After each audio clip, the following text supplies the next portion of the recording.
Well guys, when it comes to the Thor Love and Thunder trailer, there is so much to talk about. And even though it is just a official teaser trailer, we've of course gotten the synopsis, and on top of that, our first wave of action figures and toys related to it. And to many people's surprise, including myself, brand new toy reveals of Gorr the God Butcher have confirmed that they are in fact going to be keeping an essential element of the character that literally connects him to all symbiotes. So for those that are wondering, Gorr the God Butcher is a rather recent creation for Marvel Comics. He's only been around for about a decade, first appearing in Thor God of Thunder #2, and as the name would imply, he is a God Butcher. That's literally his purpose.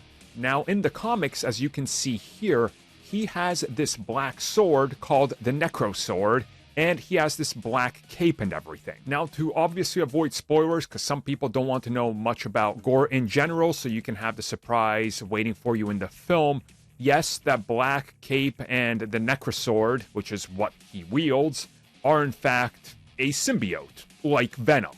Obviously, that's one connection, but there's also another. He actually gets it from the symbiote god, aka Null. Now, as you can see in the Legends figure, obviously Christian Bale's Gorr the God Butcher right there, he has the Necro Sword. And if you look at the detail a little bit closer, you can tell it has this organic looking texture on it. So again, the wielding of the symbiote could be a big factor here. But Pop Funko also revealed this. And again, he has the Necro Sword, but look at what he's standing on. A bunch of black goo, like the symbiote. So I'm just going to go ahead and guess that this is how Marvel Studios is going to kind of tie in the leftover piece of the symbiote that was left over by Venom in the MCU, and why it can still exist here, because Gorr the God Butcher will probably set up the whole idea of, hey, look, there's this thing, it's part of a bigger universe, right?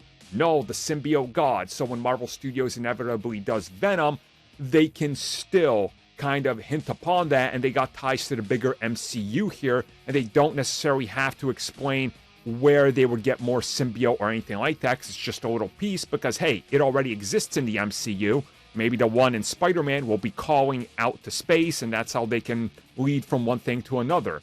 And this just kind of further tells me that we are inevitably going to get to the point where we are seeing an MCU Venom that's unrelated to the one we saw before.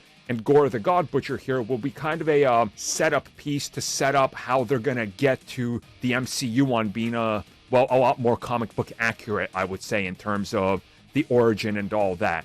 Obviously, Marvel Studios probably can't do Null, but if they do that in Venom, since they already hinted at the multiverse and all that, they can easily explain that in this one, it's a little bit different.